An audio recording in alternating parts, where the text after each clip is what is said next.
Hi, everyone. Welcome to the fifth episode of Collective Drift. This is an interview with the amazing Hopi Noel Morton. She is the founder and president of Hopi Works, where she helps people who help people. Isn't that awesome? Hopi has a vast amount of experience in supporting artists and filmmakers alike. In this episode, she talks with us about her heritage, how her mom and other women in her life helped her become who she is. And my favorite part of the interview is when Hopi tells us about her experience on the island of Lamu, Kenya. I would go into it, but you have to hear it from her. Listening to Hopi makes you really feel like you are there. Later on in the interview, she gives us a few international travel tips as well as her list of Miami favorites. I really enjoyed my conversation with Hopi, and I hope you enjoy listening to it too. Before we get started, I want to thank the sponsor of this episode, the Knight Foundation, in support of the Perez Art Museum Miami's Fund for African American Art. Art Plus Soul is my favorite party of the year, and it's this Saturday, February 15th, in Miami, Florida. The proceeds from this event go directly to purchasing artwork created by artists from the African diaspora and will be maintained at PAM. Go to pamm.org/Art Soul 2020 and feel free to use my discount code DRIFT2020. The details are in the description. Okay, let's get this interview started. This is Collective Drift. I'm your host, Erica Vernay Knowles. This platform was created to celebrate all women, the beauty of their cultures, and international travel experiences. I believe that women possess magic that gives them strength and grace to change the world. We learn how to tap into our power in various ways based on our cultural backgrounds and our journeys. Join me and an amazing collective of multicultural and ethnic women that are artists, cultural leaders, and travel enthusiasts as they tell their stories about their culture, their tribe of women, their passions, their art, and their favorite international experiences. Welcome to Collective Drift.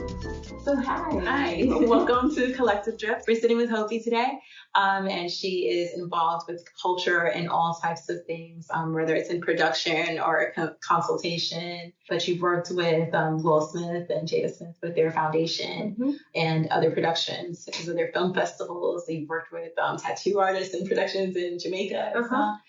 Your mother, your sister, your daughter. So how would you describe yourself? Who is Hopi? So Hopi Noel Morton is a social entrepreneur. I do feel first and foremost, I am a woman of the world and a mother. Even though my child is entering into adulthood, once a mother, you're always a mother. I am a daughter and I am a sister. But professionally, I help people who help people. That's my job. And I do that from a capacity building and strategic planning perspective. And that allows me to work on passion projects and to travel and to do the things that I love and apply the skills that I have at this point of my career for the projects that both come to me and that I select. So had my business, Hopi Works, for about 3.5 years. And it's been a pleasure because I really get to pick and choose my clients and develop myself as I am developing their projects. Awesome. So since you're speaking about your projects now, what projects do you think are that you feel the most connected to and why? Okay. Well, a personal passion project that I'm working on right now is a docuseries, a tattoo docuseries. I won't get too far into it because we are just about to start our pitch phase, but we basically have developed a very unique perspective on how to talk about the history, impact, and culture of tattooing, really as it relates to international travel. Okay. Awesome. And so you're looking at tattoo artists in different countries then. And so you're saying in regards to international travel? Yes, the show travels internationally and we explore the concept of personal identity and transformation, which tattooing is all about, Right. And has been from the moment that the Egyptians and Africans and Polynesians were doing what's called tatau, which is a more traditional form of tattooing, all the way to today, which where tattooing is almost like getting a haircut. Awesome. I actually got a tattoo in Thailand, one of the ancient Sanskrit tattoos. Exactly. So you get to choose the they choose for you. Yes. And it's a transformational experience and it's a healing experience. So we're exploring all those components of tattooing through personal stories of transformation. Awesome. That's wonderful. And I know that you worked with the Third Horizon Film Festival last year. That was here in Miami. We're here in South Florida, so I wanted to hear a little bit more about that. So at this point, my relationship with Third Horizon is much more as a fairy godmother, I would say, which I think is often how my clients look at me, because I can kind of come in and look at where they are in their development, look at what their goals are, and find the pain points or places for growth and really connect them with particular resources and a perspective that allows them to reach those goals. So with Third Horizon, which is an awesome multicultural Caribbean diaspora film festival based here in Miami, I started out my relationship with them in year 2, between year 1 and year 2 as a consultant. And I came in and we did offsite development for their leadership team.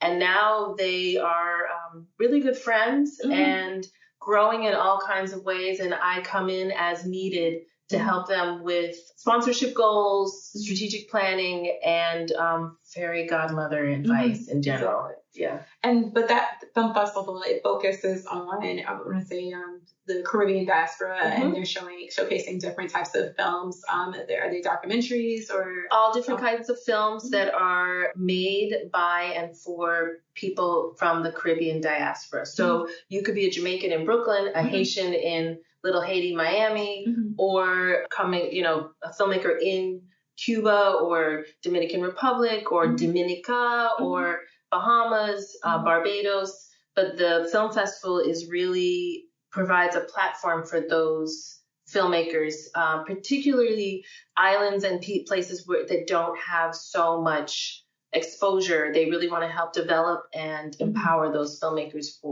to show their films and to get additional development funding and production resources. Awesome. So I want to take a little turn and go back to Hopi and look at your cultural and ethnic background. So can we dive a little there first? Sure. So I did the DNA test. Okay. I am 12 different things. Yes, right. But welcome to America. Right. I'm 12 different ethnicities per se. But the way that I was raised and the way that how I self-identify as a woman of color, my mother is a very Caucasian woman in America. She is Scottish and Finnish. I have a large segment of my DNA is Finnish. And then my father is African American, which we have a history of slavery, colonialism. So I am very blended on that side, but my African roots are Ghana, Nigeria, Kenya, Sierra Leone. So again, another mixture. We were told that there's some Cherokee, like a lot of other Black folks. Right. And you don't mind when you do the test. It's like, Inuit. It says Inuit. Okay, you did have some. Yeah. I didn't have any at all. But what I found that was really interesting is that there's a lot of like South American, Colombian, Brazil. Really? There was also a little Ashkenazi Jewish. And to me, these things all came from the slave trade. Right. These to me must have come. The Europe, from my end with my mother, the Nordic European makes sense. But everything else, and a little Welsh and Scottish, but everything else to me comes from our history of slavery. Right. And how much those ships traveled and blended people and what was going on in the United States during, those eras. Absolutely. So speaking of your mother, so what are some of the things that you've learned from as being a woman and growing up and becoming a woman? What have you learned from her? What has, not even things that she said, but what has been instilled in you? So my mother is a woman of the, I would say, like Gloria Steinem era. Okay. She was active in the 60s and 70s. And so I think I did learn a sense of self-expression and womanhood, to be proud to be a woman, Right. to feel freedom in being a woman and not to be oppressed. I think I also learned style and to always look good. My mother definitely never left the house looking disheveled. Right. Or, even if it was no makeup and very organic, my mom always is put together. Right. And so I think I know what I learned from her is a sense of being put together, which some might feel is somewhat superficial, but I do believe even if you're having a rough day or you're not feeling so great, but when you kind of take that effort, take a shower, freshen up, put on a little makeup, fix your hair, and even take a walk. Right. It makes a big difference. So my mom, I think, always instilled the power of beauty and how to amplify yourself naturally as well as fun and classy. Right. So, it really intertwines with wellness. Absolutely. Absolutely. And my mom did also teach me about wellness, again, being part of the movements in the 60s and 70s, the importance of eating. It was like organic food before organic food was popular. Okay. Brown rice, vegetables. I grew up in a number of different places around the country, and one of the places is Martha's Vineyard, where we ate fresh fish. My sister's father is a hunter. We ate venison, we ate pheasant. So I grew up eating, in that time of my life, the most organic food you could possibly eat. We had a garden, I think very similar to people who might have grown up in the Caribbean, which I also did live in Jamaica for a period of my life, where you eat food that you grow in your garden, which taught me a lot about the importance of those nutrients. Awesome.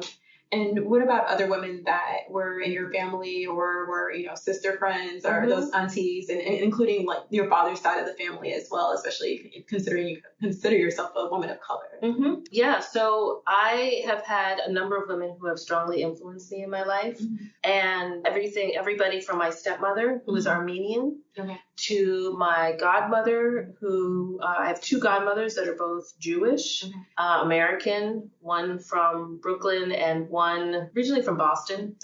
Grew up in theater, film, and television. That's the field that my father is in. Right. And I grew up backstage with a lot of women of color that are actresses and performers. And a lot of the things I learned about was self-expression from my godmother. One of my godmothers, I learned about how to cook.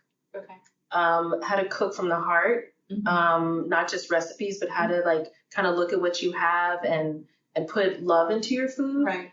The saying now is, my ancestors told me how much seasoning to put in. Stop, right? Yeah, right. Yeah. No, I feel that way. I feel, for me, cooking is a big part of my life. Preparing food, serving people. What's your favorite dish? Oh God, I don't have a favorite dish. When it comes down to it, I love a good old fashioned roast chicken.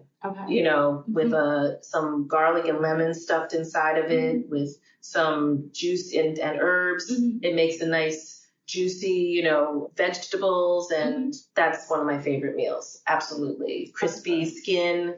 I try not to eat meat as much as possible, so that's a treat for me.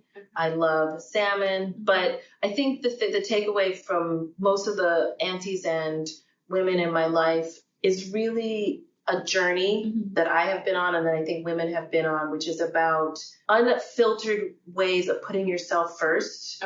Even in this time, 2019, we have a hard time without, guilt-free putting ourselves first. Absolutely. We are still trained to take care of other people, whether it's our siblings, our parents, our partners, our husbands, our brothers, our other sisters. And so my journey that I witnessed and watched the women in my life go through is how to selflessly take care of myself so that I can really be there and have the resources and the energy and the joy and peace to be able to be there for the people that are important to me in my life when they need me. Absolutely. And often I've struggled with even being there for people when they don't need me, because I feel like that's what you're supposed to do. And I think, what the women in my life taught me is through witnessing their journeys is that, first of all, don't beat yourself up. Right. And second of all, always put yourself first, because it's like that oxygen mask on the airplane. You got to put yours on first before you take care of others. Absolutely. They'll be around and you'll be gone. Exactly. And then what are they going to do? What are they going to do? What are they going to do? Exactly. So that leads into, I wanted to ask you about rituals. And, that is a very important part of self-care. And it may be something that you kind of learned going along the way. And like some things I've learned from some of my best friends that, wake up in the morning and have a glass of water with some lemon in it. What are some of the rituals that you've learned or that you do to make sure that you practice self-care? Overall, the things that are staples, and they don't always stick, but basics, exercise, vitamins, and water. Those are some basics. But I believe waking up in the morning with a sense of gratitude, breathing,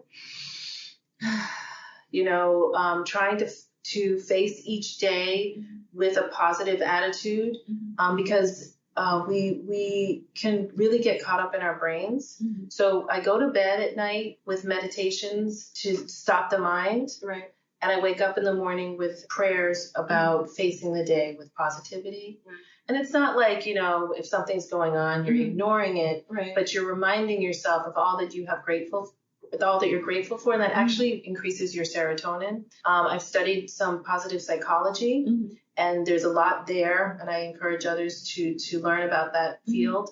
There's a lot there that helps you in your everyday life and in your interactions with others. So I would say meditation, taking that thing about taking care of yourself and putting yourself first, is finding moments of quiet and peace without TV, without the computer, and, traveling. Right. So I think traveling is definitely one of those things that you do for yourself. Absolutely. So what is your favorite place, your favorite city internationally? Oh my God. I knew this question was coming. So one of the most amazing places I've ever been is a small island off the east coast of Africa called Lamu. Okay.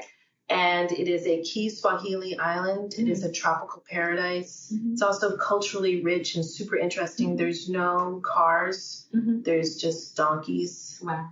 And to me, that was a beautiful experience. And I strongly, and it attracts a really interesting diversity of people. And it has a strong, rich culture of Africans blended with Middle Eastern, blended with all the different people that have come through that island over the centuries. How much time did you spend there? I was there for a month. Yeah. Okay. Yeah. Wow. So how much time would you recommend someone to spend there? I think, and I was there a long time ago, so I would say if you are traveling up and down the east coast of Africa, some of the beautiful places to go, make sure that that's on your list. You could spend some time in Mombasa and then Tanzania. And in Tanzania, there's everything from spice farms to beautiful beaches. But once you get to Lamu, you're not going to want to leave. And there's these beautiful Islamic boats. You can see dolphins, really delicious food, fresh, and interesting people. So what were the women like in terms of interesting people? Who were some of the interesting women that you met while you were there? I met a lot of women there. And what I learned from the women there and what was interesting to me is that we have this perspective of Islamic Muslim religion. And this is a sect. Kiswahili culture is blended culture, but there is a strong population of Muslim people practicing Muslims there.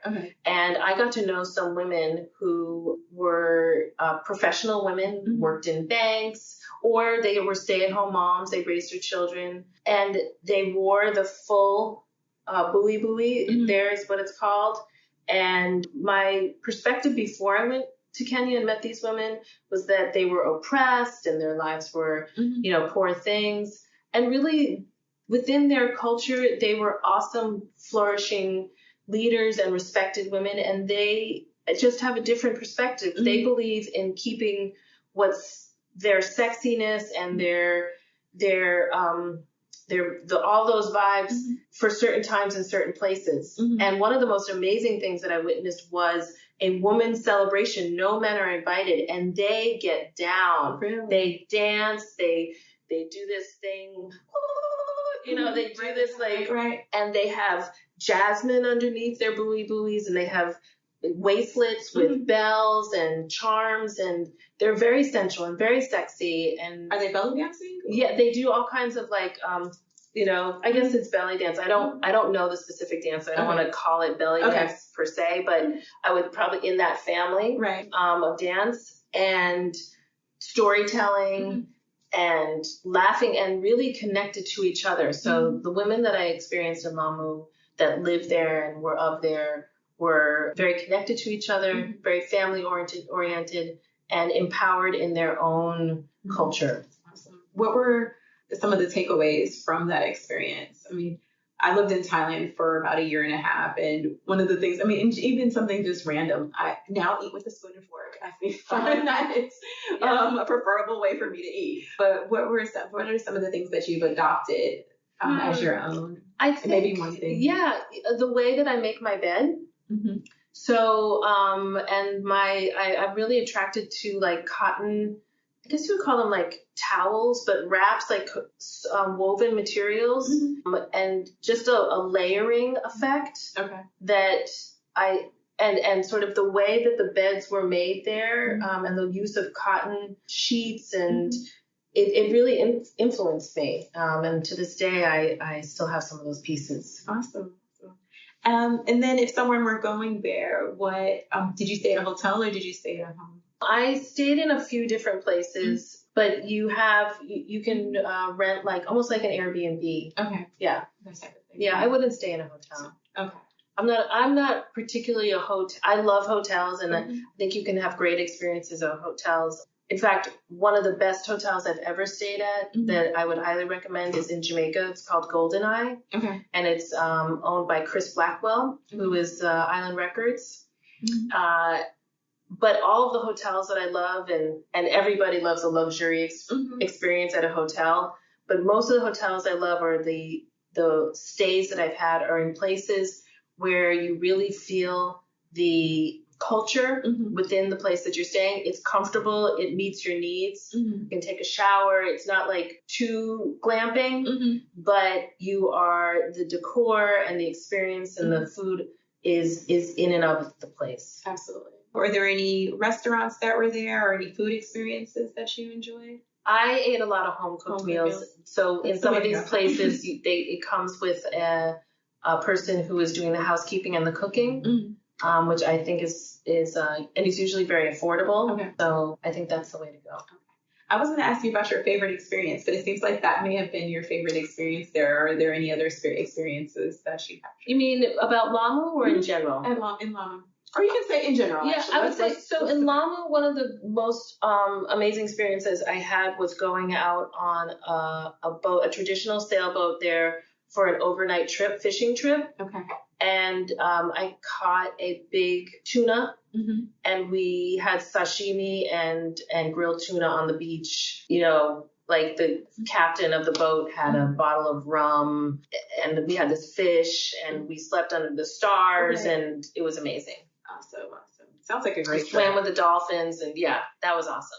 Yes, definitely. And that's my kind of trip. I think some people like cities and some people like outdoor adventure. I like the accommodations and comfort.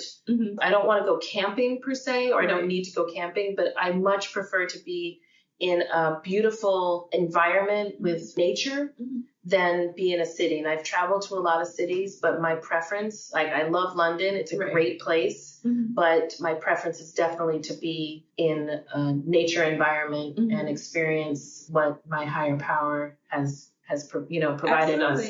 And how are you finding these experiences? I mean, actually, how are you curating that process and putting that trip together? Because before we spoke that you wanted to be able to help women to be able to kind of do a similar thing and have a similar journey. Yeah, we were talking before about, travel doesn't have to be something just for the, high-end travel. I have been fortunate enough to travel for work and then also figure out, my partner, my husband, is a tattooist. And so he tattoos all over the world. And that's a way we work together. Mm-hmm. I plan the trips, Mm-hmm. he tattoos, and, here we go. There's a month in Italy, Right. And so I think there's ways that you can navigate adventures, right. and also make, sort of like a working vacation especially if you don't have to be tied to a desk. Right. Not everybody has that luxury. But I also think I travel places where I know people. I might know somebody who has invited me there. Right. And that can be your base. Mm-hmm. And you're going to Italy and you're staying at somebody's home, but you can spend a week in Sicily and you can go to Bologna for 4 days. And then, so you kind of work around, can take trains and find affordable times of the year to go. And then I think there's also value in really investing in an amazing trip. I find asking people that you trust that travel a lot, other women, it's always other women. Absolutely. What's your favorite place you've ever been? I have a friend who she's in Hawaii right now, and I spent a year in Hawaii, and I could absolutely tell her everything I know about Hawaii and what islands I went to and what I love and what I didn't love. And so I think asking people that might have been there, what they liked and what they didn't like and what they would recommend, and then even following up on some of their favorite stays, then you connect with the person that they connected with, and now you've brought it full circle. Absolutely. So that's how you navigate that journey. I want to take it local. Since we're here in Miami, why do you choose to live here? What does it offer? Because obviously, you could live anywhere in the world. I live here for a number of reasons. One is, so I'm from New York originally. I grew up in New York most of my life, but I traveled a lot. And part of my travels with my parents, my family, were to Caribbean places or international places. And for me, well, first and foremost, I don't like the cold. Okay. So Miami it's tropical. Right. California is not tropical. No. It gets cold at night. It's bigger. I really wanted to feel a sense of community. I think Miami is an up and coming city.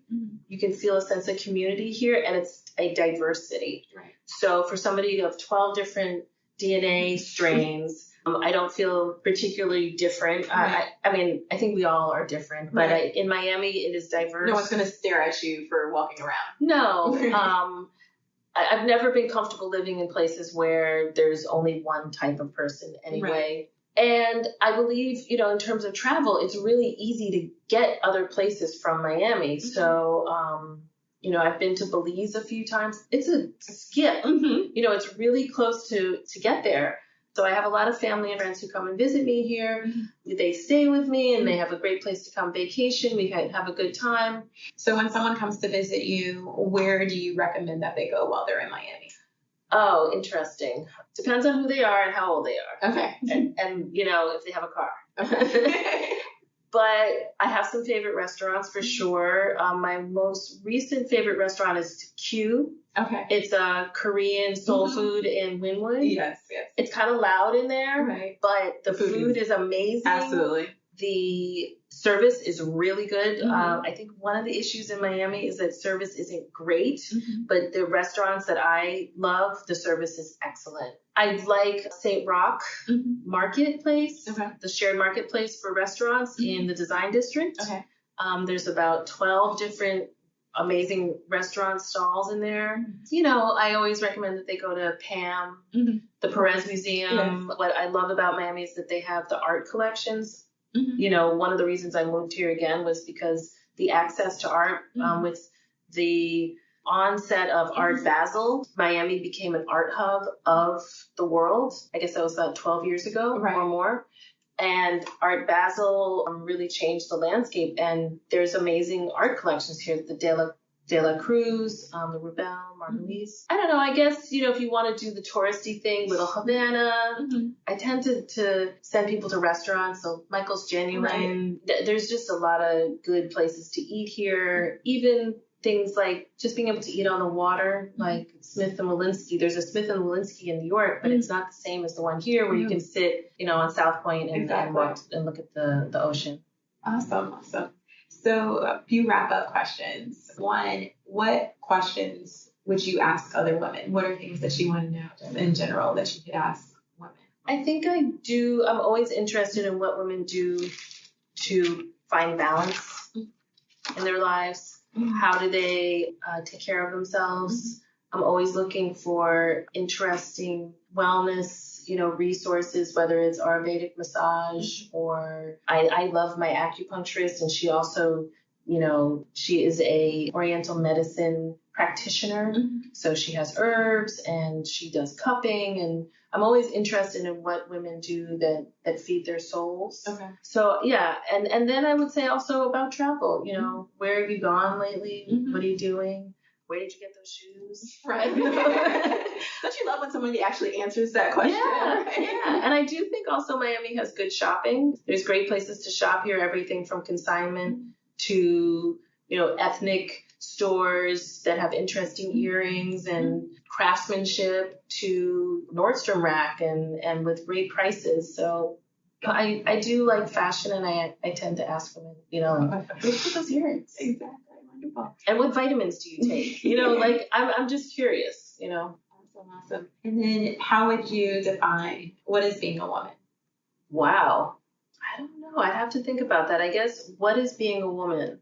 Being a woman is embracing all that our higher power. I have a strong belief in, we can call it God.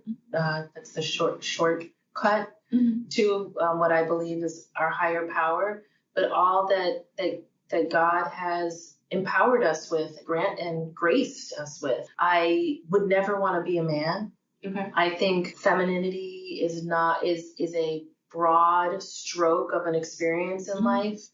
You don't have to have a child to be a woman. You don't have to be domestic to be a woman, although both of those things I would consider part of my own definition. But I think to be a woman also really strongly relates to being connected.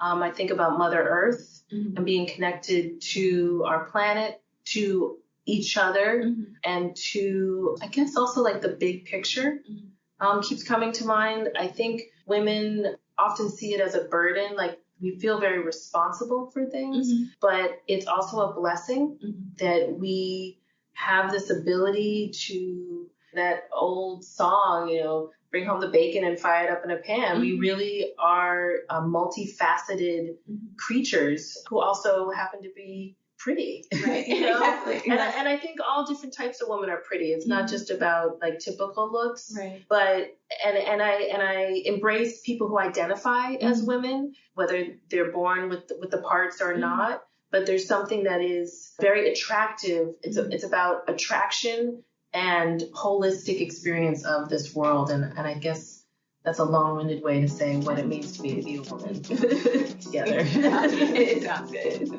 Okay, great. Well, thank you so much for sitting down. Thank you for asking me these great questions. All right. Thanks so much for listening to this episode of Collective Drift. Wasn't Hopi amazing? I just loved listening to all of her insights about self-care and travel. Well, I hope you enjoyed the interview. And if you did, please subscribe to the podcast and leave a positive rating.